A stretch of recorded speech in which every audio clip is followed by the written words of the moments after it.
श्री केदारनाथ मंदिर का इतिहास। कुरुक्षेत्र की भूमि पर 18 दिनों तक लड़े गए महाभारत के भीषण युद्ध में सभी रिश्तों की बलि चढ़ गई थी।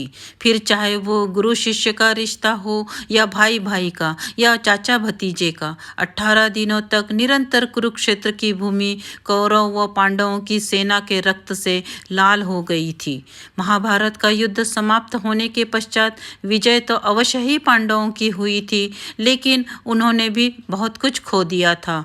युद्ध समाप्ति के कुछ समय बाद जब सभी पांडव भगवान श्री कृष्ण के साथ बैठकर युद्ध के परिणामों व प्रभावों के बारे में चर्चा कर रहे थे, तब श्री कृष्ण ने उन्हें पश्चाताप करने को कहा। श्री कृष्ण के अनुसार पांडवों के ऊपर ब्रह्म हत्या, गोत्र हत्या, कुल हत्या, गुरु हत्या इत्यादि कई पाप चढ़ चुके थे। इसके लिए उनका प्रायश्चित करना आवश्यक था।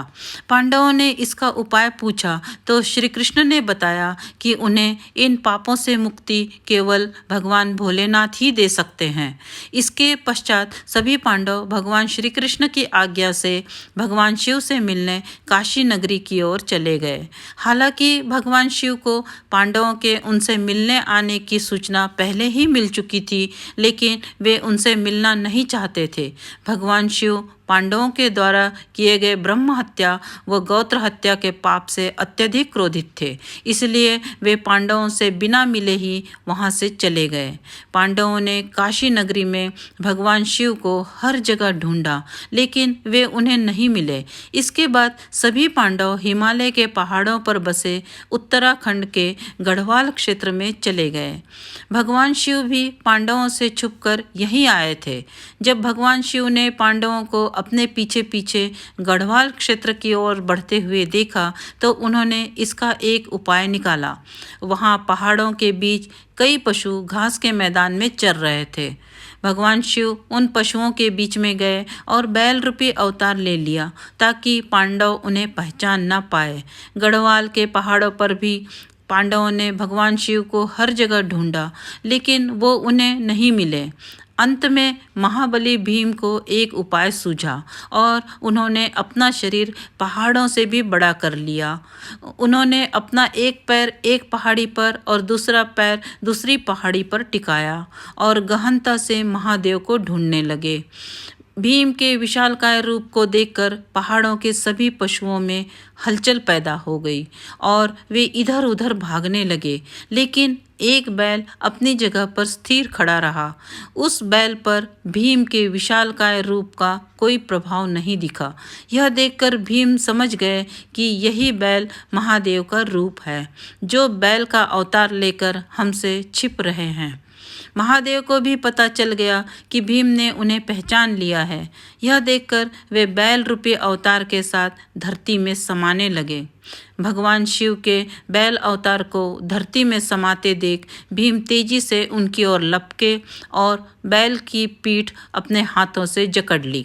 भीम के द्वारा बैल की पीठ अपने हाथों से जकड़े जाने के कारण वो वहीं पर रह गई, जबकि बैल के अन्य चार भाग उत्तराखंड के 4 अन्य स्थलों पर प्रकट हुए।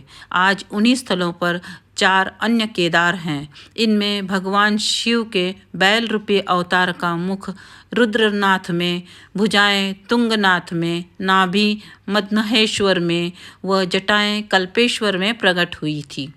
इन्हीं 5 जगहों को सम्मिलित रूप से पंच केदार के नाम से जाना जाता है।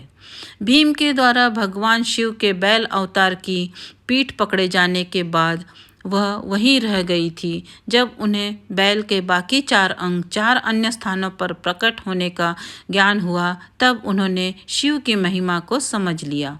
इसके बाद पांडवों के द्वारा ही इन 5 जगहों पर शिवलिंग की स्थापना कर शिव मंदिरों का निर्माण करवाया गया। इससे भगवान शिव सभी पांडवों पर अत्यधिक प्रसन्न हुए और उन्हें सभी पापों से मुक्त कर दिया। हालांकि इसके बाद पांडवों के पोते जन्मेजय ने केदारनाथ मंदिर के निर्माण को और आगे बढ़ाया और यहाँ आम लोगों को पूजा करने की अनुमति प्रदान की। इसीलिए केदारनाथ मंदिर के निर्माण में जन्मेजय का भी योगदान था। समय के साथ साथ पांडवों के द्वारा बनाया गया यह मंदिर जर्जर हो गया और कई जगह से क्षतिग्रस्त हो गया। फिर जब भारत की भूमि पर आदि शंकराचार्य ने जन्म लिया, तब उनके द्वारा संपूर्ण भारत भूमि की पैदल यात्रा की गई व चारों दिशाओं में 4 धाम की स्थापना की गई।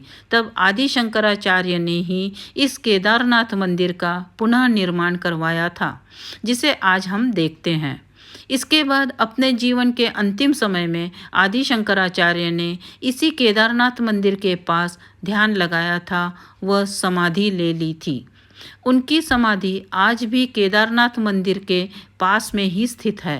फिर 10वीं से 13वीं शताब्दी के बीच कई भारतीय राजाओं ने मंदिर का जीर्णोद्धार करवाया था। हालांकि 2013 में आई भीषण प्राकृतिक आपदा के बाद केदारनाथ मंदिर के आसपास के ढांचे को बहुत क्षति पहुंची थी। इस प्राकृतिक आपदा में आदि शंकराचार्य की समाधि भी बह गई थी।